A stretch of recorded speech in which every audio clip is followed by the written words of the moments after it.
Evianti. Halo, saya Yuda Prasetyo.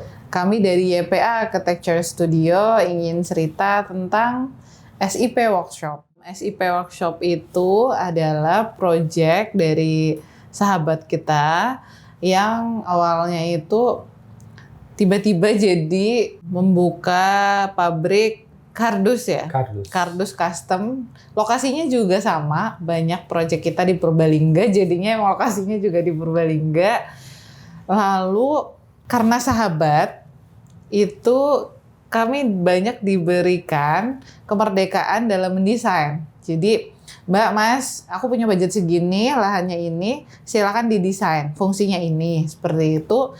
Mungkin kemerdekaannya tuh 100% kali. Ya, 100%. Jadi kami bisa mengelola batasan budget dan kami bisa mengajukan beberapa material yang kira-kira itu bisa mereduce secara harga. Nah, jadi kita banyak banget ngasih insight ke klien yang jadi pilihan mereka menggunakan material lokal atau pakai material konvensional ataupun mau yang lebih ke semi konvensional seperti itu.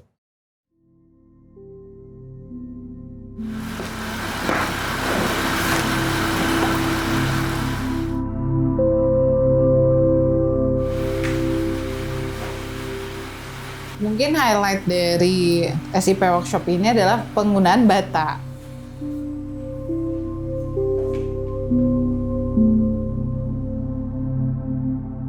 Jadi industri bata di daerah Kebumen, Purbalingga, Banjarnegara itu sedang struggling sekarang di tengah maraknya penggunaan bata ringan. Gak ada yang salah dengan industrialisasi, tapi karena klien juga membebaskan dan ada batasan budgeting dari kami gitu ya, karena volumenya besar, budgetnya segini, kita olah untuk adanya penggunaan bata.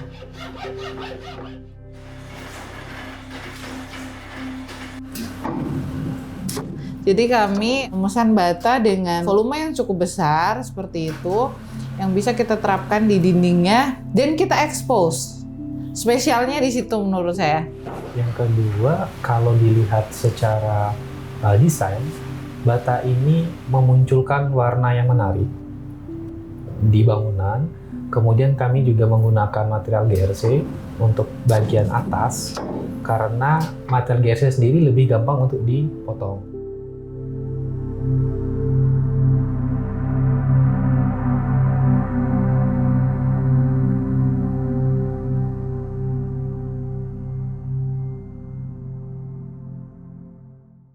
Lalu kita juga highlight di sini adalah terkait mungkin dalam tanda petik image industrial gitu. Jadi atapnya itu rangkanya dari baja ringan yang diekspos dengan cat hitam warnanya, lalu ada bata yang diekspos, lalu ada GRC yang diekspos, lalu ada ruang kantor yang kita hanya mengecat di beberapa area aja. Jadi memang lantainya pun dari floor hardener gitu ya.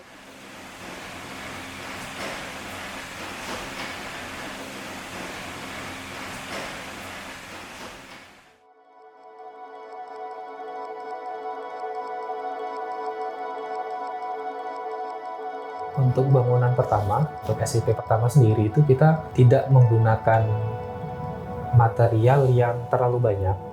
Jadi benar-benar kita menggunakan sistem terasering yang ada. Jadi ada satu tempat yang memang kita buat desain. Jadi itu digunakan sebagai kantor. Karena secara ketinggian itu memenuhi standar untuk dihuni.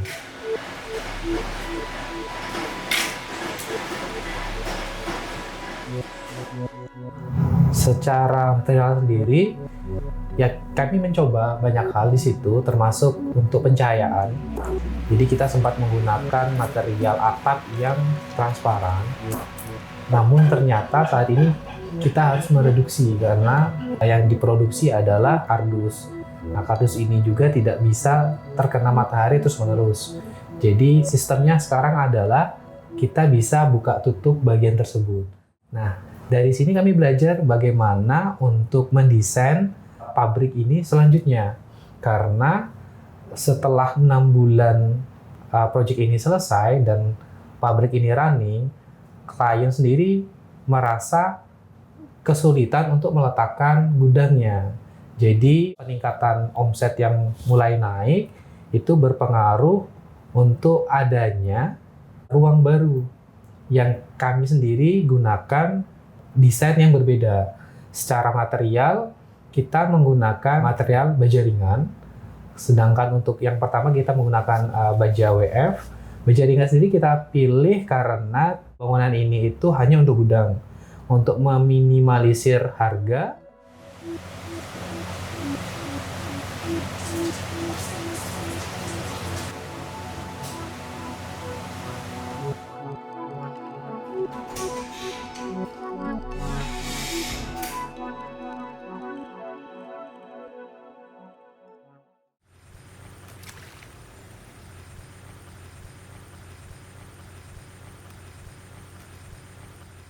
Kita memanfaatkan kontur tanah, jadi tim yang bekerja di dalam pabrik itu justru memang mengharuskan mereka untuk bekerja di area yang miring. Jadi setiap step itu digunakan untuk satu proses, kemudian turun lagi digunakan untuk proses yang lain, kemudian turun lagi digunakan untuk proses yang lain gitu. Dan itu yang membuat menurut saya proyek ini menjadi spesial karena tidak adanya terlalu banyak intervensi untuk cut and fill gitu. Dan waktu kita tanyakan gitu ya, feedback dari para karyawan di pabrik, nggak ada masalah. Mereka juga happy dengan pencahayaan yang cukup, lalu dengan kelembaban yang juga terjaga karena sekali lagi kardus itu teramat sensitif dengan kelembaban dan juga dengan panas matahari.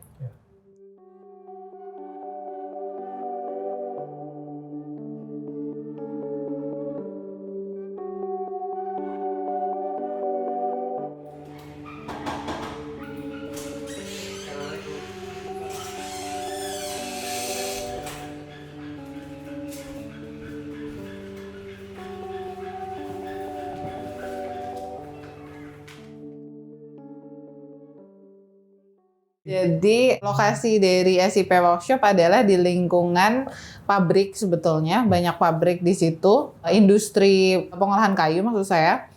Jadi memang pengolahan yang cukup menantang adalah bagaimana bersisian persis di sebelah pabrik lain untuk manajemen kualitas udara dan lain-lain. Pengolahan yang cukup menantang kedua menurut saya adalah karena konturnya yang menurun. Jadi kontur yang menurun ini dipadukan dengan kebutuhan adanya sirkulasi truk yang harus sampai ke lokasi pabrik gitu. Jadi kita harus manage kemiringan jalan dan lain-lain.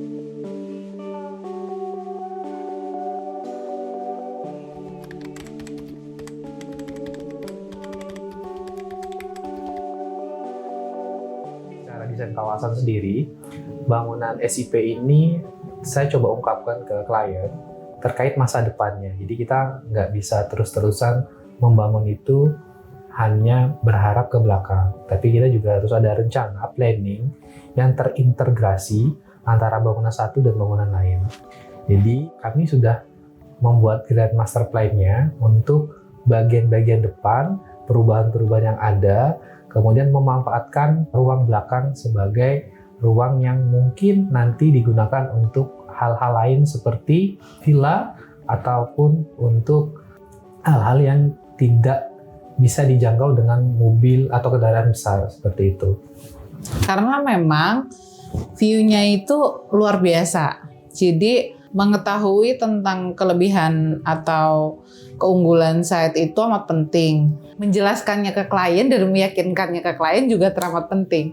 Jadi contohnya di awal owner itu tidak setuju kita berikan mezanin sebagai kantornya. Lalu oke, pendekatannya tuh nggak bisa kayak frontal gitu. Kita sebagai arsitek paham nih, ini view Gunung Slamet belakang.